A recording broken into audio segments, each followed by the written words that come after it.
Okay, welcome to the Croods A New Age. We pick up where we left off from the last movie. If you haven't watched my video on it, please go and watch my video on it because I don't think I'm going to be going into explaining all the characters. I'm going to assume you have watched the Croods one. However, I will be glossing over and identifying characters for you though if this is your first encounter with the Croods. So we start with this guy called Guy. And if you don't know who Guy is, go and watch my previous Croods video.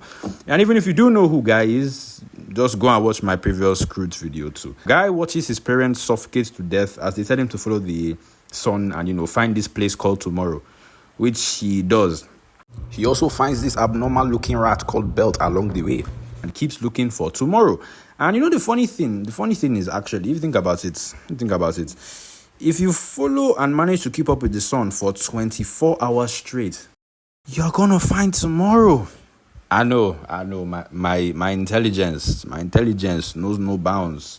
We cut to the parts, from the last movie where he meets this girl called Ip and, gets to know her family of para-evolved hominids called the Croods. And yeah, now it takes us to this movie where Guy and Ip seem to have a thing going on now. Ip is just about as wet as you're going to be in a Diddy's party and Guy is bricked up.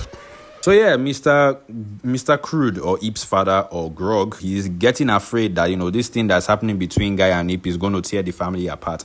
And despite the fact that Mrs. Crood, his wife, tries to tell him that Guy and Ip will soon want to go out and start their own family, Nigga, you gay. Mr. Crood refuses to accept it as he wants to keep the family together and doesn't believe that his daughter will actually leave him until she affirms it with her own mouth. Grog is pissed and, goes out on his own. The others wake up, they hear the bushes shaking and instantly prepare to draw blood. Anything that moves is getting popped. Stop playing. Where you at? Stop playing with me. I knew you come here. And I can't blame them. Shit was tough back then. This is caveman days. However, it was just Grog, who barely escapes with his life and tells them that he has discovered this place that he calls Tomorrow, with a lot of food that is suspiciously well arranged. However, nobody cares to ask why, and they just begin to chow like madmen. Yeah, that brother's starving. Chai. Omonga deo. So after eating, they find this fruit called banana. And I just want to say that, bananas don't grow like that. Before they can eat the banana, they set up a trap as we get introduced to the inhabitants of this place behind the wall. These guys called the Bettermans or the Bettermans for you people that can speak English. However, Betterman, they sweet me for mouth. Anyhow, so the Bettermans are family friends of Guys, at least before he was rendered fatherless. So now they show the Croods around the crib, introduce us to their daughter, the first Gunebu female breed in this franchise. Wait. Before I go on, how old is she, sir?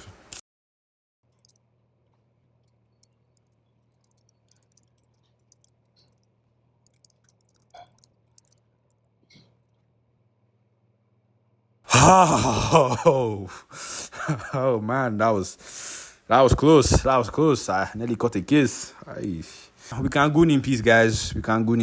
Anyhow, so everyone gets along. The Bettermans inform the Croods to stay away from bananas for some reason. And they all go to bed except Thunk, this guy who is strangely addicted to a window for some reason. So Grog can't sleep because he hates it here and, he wants to leave. However, Mrs. Crood wants to stay. And the Bettermans want to get rid of the Croods and just keep Guy so that he can smash their daughter. Continue the bloodline. Yeah, so anyhow, they wake up early the next day to set up Guy with their daughter. And Ip wakes up and goes to young Guy, who says this. It's called a shower. You should try it.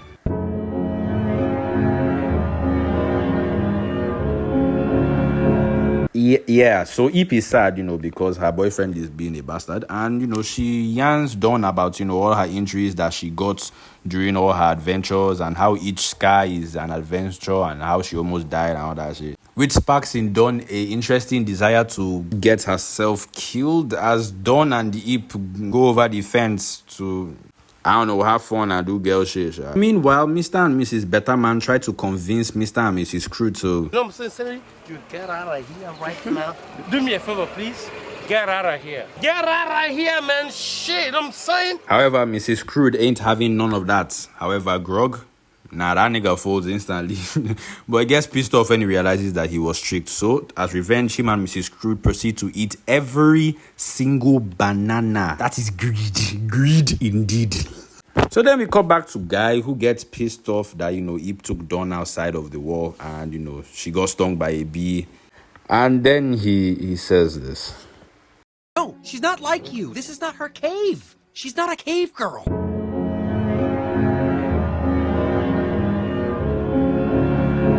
So anyhow, at dinner, everybody gets pissed at everybody, and they all just begin to argue about shit. Like, I don't even remember why they were arguing. But after everything, Ip breaks up with Guy. Yeah, I'm sorry, little bro. Don't worry. Welcome to the gym. We're always here for you. Nigga, you gay.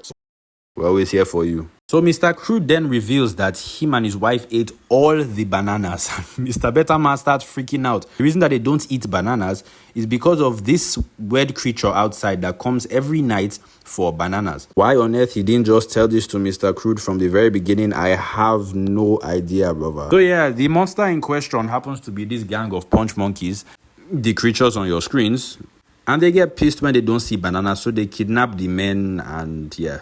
Later, the women find out that the men are gone, so they go and rescue them. However, because they are women, because they keep disagreeing with each other for no good reason, they just end up lost, while the men get taken to the Punch Monkeys' lair, where the leader of the Punch Monkeys tells them that long ago there used to be bananas, and they used to give some bananas to this big-ass monster. Yeah, and there were bananas, but eventually the water went away, and so did the bananas, and they didn't have anything to give the monster, and they've just been feeding it with Phil's bananas this entire time. So yeah, they need the bananas or else the monster will come and destroy them. How the hell is that Mr. Betterman's problem? I don't know. Why didn't they just move away? I don't know. But anyhow, that's their problem. So instead of apologizing and, asking for more time to grow and get more bananas to the monkeys, Mr. Betterman tells them that it was him who took away their water supply and just gets everybody in more trouble. We then call back to the women. But I know go lie. Like I said, this is their story long ago. I just summarize them. Right. The women are lost, and Grandma Crude keeps ranting about this group of women that she used to lead called the Thunder Sisters. She then sends her pet sky rat to go and find the men. Then Mrs. Betterman gets pissed off and crashes out, insulting everybody before running off and almost getting herself killed. Women. However, everybody comes and saves her. Ip destroys the habitats of innocent animals because her boyfriend broke up with her. Women. Then everybody makes up and becomes friends again. Can't lie, I was just gooning for Dawn this entire time. So then we move on to the men who are going to be given to the monster as food in place of the bananas. However, the women are on their way to save the...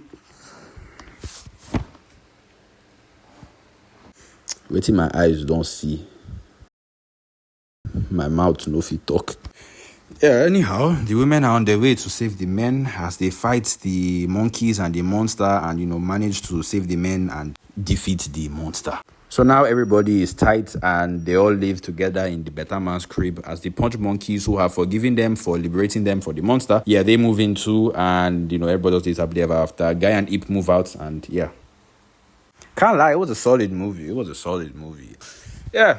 Next up, I'll be doing Shrek.